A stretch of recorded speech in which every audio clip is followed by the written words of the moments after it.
O vídeo de hoje é uma entrevista que eu gravei com o Mez McConnell aqui nesse escritório 2 anos atrás. O Mez, ele mora na Escócia e ele é autor de Igreja em Lugares Difíceis. Como a igreja local traz vida ao pobre e ao necessitado. Um dos principais livros que eu usei no Máfia dos Mendigos. E o Mez nos deu a honra de responder algumas perguntas sobre o livro e sua história de vida e tudo mais, quando ele esteve aqui no nosso escritório. O Mez McConnell é ex-morador de rua. Eu acho que seria muito interessante a gente voltar a essa entrevista e ver as impressões dele acerca de pobreza, miséria e o que a igreja pode fazer para mudar isso. E agora em novembro, o Mez vai estar aqui em Fortaleza, no evento que a gente está promovendo junto com o pessoal do 20 Schemes, que lida com periferias, lá na Escócia, na Europa. E você pode se inscrever para estar com a gente, ouvindo o pessoal do 20 Schemes, junto com o Mez McConnell, falando sobre igreja aqui em Fortaleza. Na descrição você consegue se inscrever. Vai ser 18 e 19 de novembro, 18 à noite, 19 o dia todo, segunda noite, terça o dia todo, onde a gente vai aprender sobre igreja em lugares difíceis. Se você não pode estar na terça o dia todo, você pelo menos pode ir às noites de segunda e terça. O evento é muito baratinho, só é aqui na descrição, você se inscreve para estar com a gente lá, ouvindo o Mez McConnell em loco aqui em Fortaleza. E se você não pode vir, fica aí pra entrevista que tá muito boa. Ai, meu Deus. Isso vai ser, uma beleza. Okay. Seja muito bem-vindo ao 2 Dedos de Teologia. Eu estou aqui com a presença magnífica de Mez McConnell. Magnífica. Magnífica. Gostou? Obrigado. Autor de Igreja em Lugares Difíceis, como a igreja local traz vida ao pobre e necessitado. A gente vai ter um bate-papo aqui sobre igreja, pobreza, plantação, missiologia e esses assuntos todos, hoje, 2 Dedos de Teologia. A gente está em todo esse debate sobre plantação de igreja, sobre como o movimento reformado, né, ser um homem de teologia reformada, não só foi um morador de rua, mas também passou um tempo evangelizando moradores de rua, plantou igreja no Maranhão, nos lixões do Maranhão, com crianças órfãos, e agora está com o 20 Schemes na Escócia, plantando igreja entre os pobres da Escócia. Né? Por que a gente tem que olhar para o pobre no nosso trabalho missionário? Okay, so just to be clear, I did used to live on the streets. Ok. Você viveu no orfanato, né? And on the streets. On the streets. Yeah, I was homeless for 6 years. 6 years. I lived on the streets. So I sold drugs, stole things, got into trouble, lived in shop doorways, benches, parks, old houses. E como você foi alcançado pelo evangelho? I was reached by a group of Christians who came to evangelize me when I lived on the streets in the south of England. And I heard the gospel for the first time, but I didn't like it. And so the first time I met Christians, I was arrested. Quantos anos você tinha quando foi convertido? 22. 22. Now, 44. 44? Yeah. Sou bonitão, né? Você foi alcançado pela pregação do evangelho. Sim. Como você se encontrou, então, devolvendo esse mesmo evangelho a outras pessoas nas situações como a sua, que você estava? Agora levando também o evangelho a outros moradores de rua, outros criminosos, drogados. Quando eu comecei? Como foi que isso começou também? So, when I was converted, I was converted in a very, very reformed evangelical church. So, it was the AV only. Understand that? AV? AV? King James Bible. Okay. King James Bible only. And they only played the organ. No musical instruments were allowed in the church. Sermons were an hour long. Women wore hats. So it was extremely conservative church. Extremely. You had to wear a shirt and tie. Yeah, no, thanks God. No preciso. I did. Eu não. Oh yeah. I had to wear a shirt and tie, so it's very, very conservative church. Não parece algo que você faria. And so I came from a culture of the streets. I just came out of maximum security prison. I went from my street culture to this Christian culture, and it was a big shock to me. I had nobody around, no one like me. Everybody that went to this church had been Christians a long time. They'd never really seen anybody from my background before in a church. And so when I first was converted, I had a massive culture shock. It was very difficult for me in the early years to adjust to the culture and for people to understand my struggles, my battles, my temptations. Yeah, so my Christian beginning was very difficult when I went to seminary as well. I had lots of problems at seminary. I had 3 fights at seminary. Smashed the principal's office up. Which was good. I thought it was good because I didn't smash him up. For me, that was progress. So this culture was very different, right?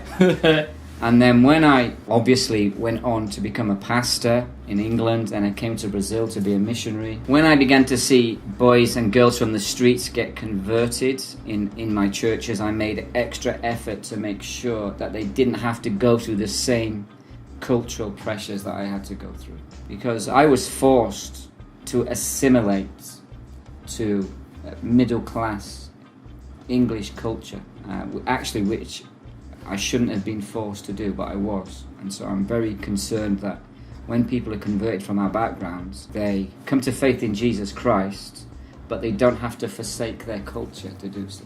So you can still remain a Christian and be working class without having to adopt a middle class culture. You understand what I'm saying? Sim, sim. So this is a big problem in the UK. Aqui no Brasil a gente fala muito sobre, quando a gente fala de evangelizar os presídios, moradores de rua, muitas pessoas se defendem dizendo: ah, mas eu nunca fui morador de rua, eu nunca fui preso, eu não tenho nada a comunicar a essas pessoas, quem foi preso que tem que ir falar para os presos. Como é que vocês lidam com esse tipo de argumentação? Well, it's a stupid argument. É verdade. Also, Paul was a Jew of Jews, right? Sim. I mean, you could not be more Jewish than Paul. Okay, he was the man, and yet he goes where? He could have said, "Well, I don't know anything about Gentiles. I'm not a Gentile. I don't understand, these pigs, because they were pigs, right? I'm a Jewish dude." But he didn't. He took the gospel to the people that the Lord had called him to. The message of the gospel has always transcended culture.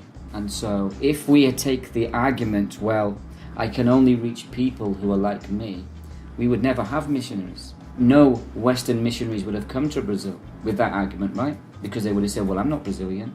How can I reach Brazilians?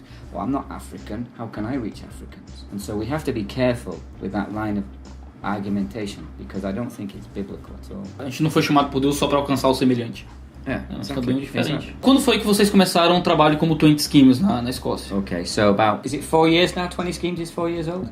So about 5 years ago, was thinking about moving on from my church. I'd planted the church, it was growing, it had leadership, and I'm thinking, well, maybe I need to move and do something else. And then I was reading a newspaper in the UK, and it talked about the 50 poorest communities in Scotland. And so I did some research in those communities and found that very few of them had a gospel church. And so the idea for 20 Schemes was born from that, my conviction, hang on, why?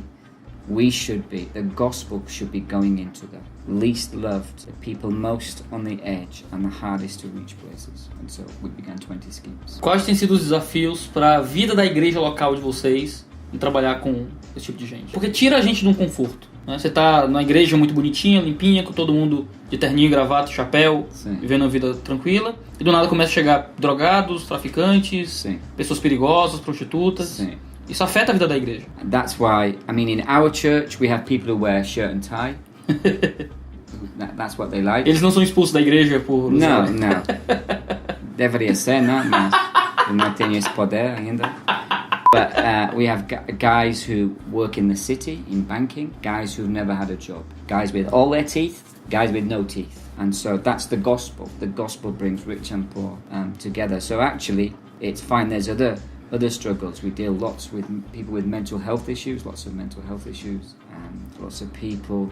It's interesting, we live in a society now that has more than any other generation, and yet is more medicated than any other generation. Everybody's depressed, everybody's on pills, and so that's a big challenge to us. And not just people from schemes, but rich people too. One of the big trials of the Western world is over-medication.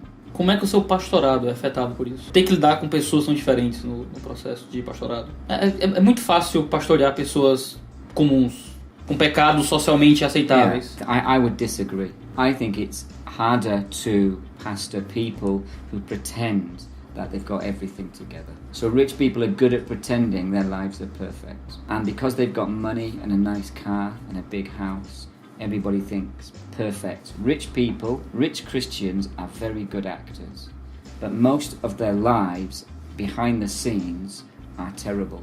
They watch porn, they commit adultery, they take drugs, they commit all sorts of sins.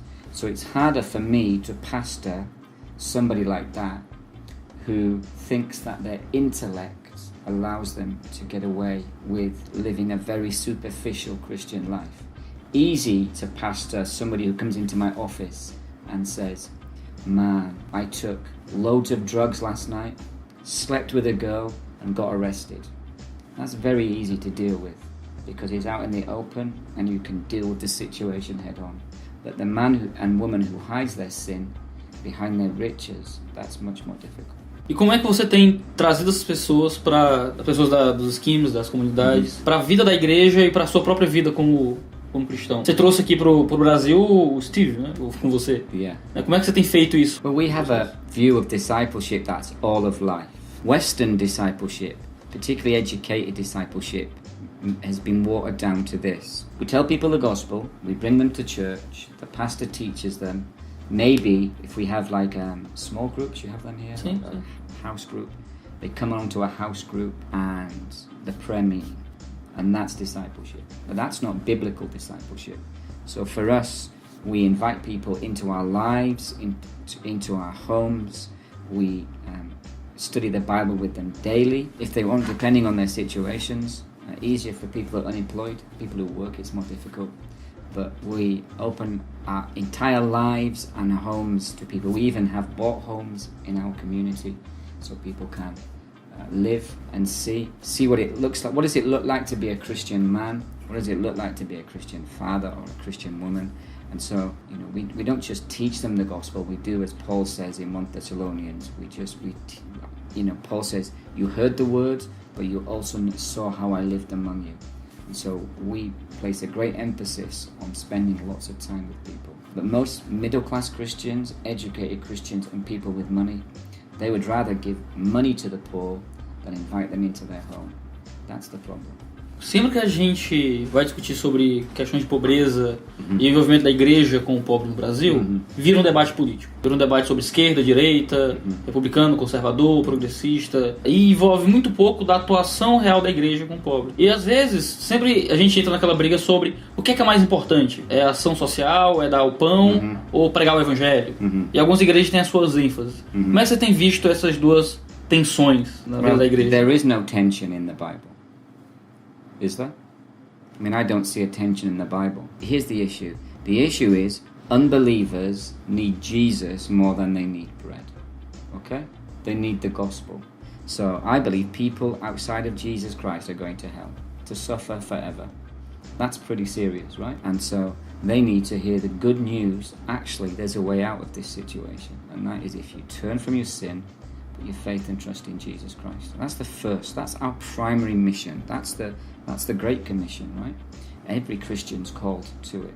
There's no special missionaries. We're all called to be missionary people, right? So, secondly, then the Bible teaches we then have a responsibility to, James 1:27, care for the poor, care for the orphan, care for the widow among you. So our primary responsibility as Christians is for the household of faith first. We care for those who struggle within the household of faith. And then we care for the estrangeiro, for those outside of the body. So I don't have a tension of should I give them bread, should I give them the gospel. I give them the gospel and I give them bread. Do you understand what I'm saying?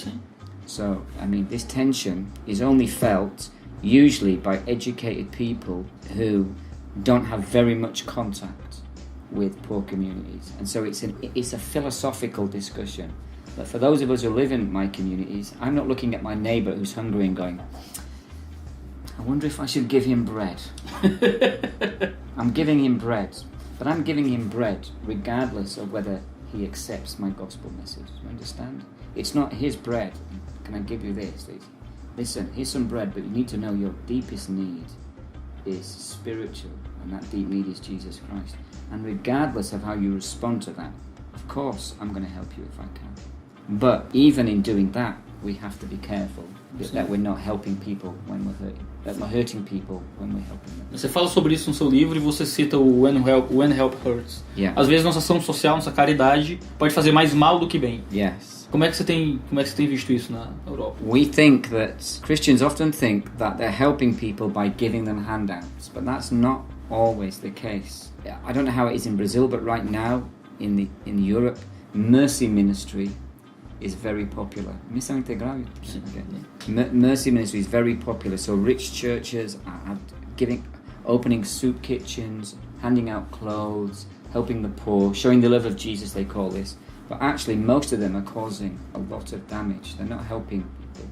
What they're doing is they're easing their consciences by making themselves feel better that they're doing something for the poor. But actually, the reality on the ground is people's lives are not truly being transformed.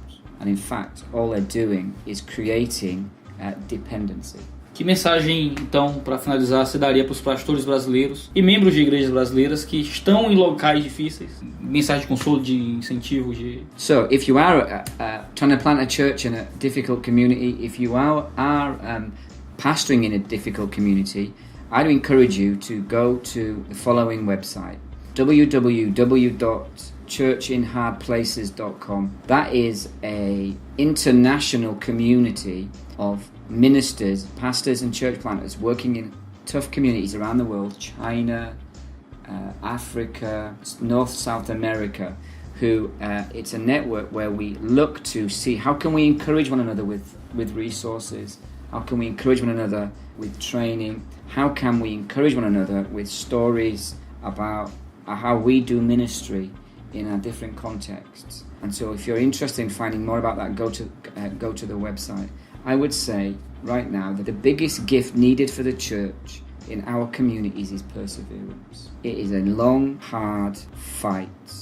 We are not going to grow mega churches in our communities. We're not going to grow rich churches in our communities. But if we're in communities that God has called us to, then we should be faithful to care for the sheep He's entrusted into our care. Even if our sheep look a bit raggedy and a bit poor. If they're Christians, they belong to Jesus Christ and we have a responsibility to them. And so I would encourage us to hang in and to persevere and to check out churchinhardplaces.com. Se você gostou do vídeo, você sabe o que fazer. Você pode comprar o livro do Mez aqui na descrição, publicado pela editora Fiel, Igreja em Lugares Difíceis. Se inscreve aqui no canal, compartilha com seus amigos, porque é um conteúdo que tenho certeza que vai fazer bem para sua vida. Você pode dar um tchau pro pessoal aí. Beleza. Realmente dá pra acreditar que você morou na rua.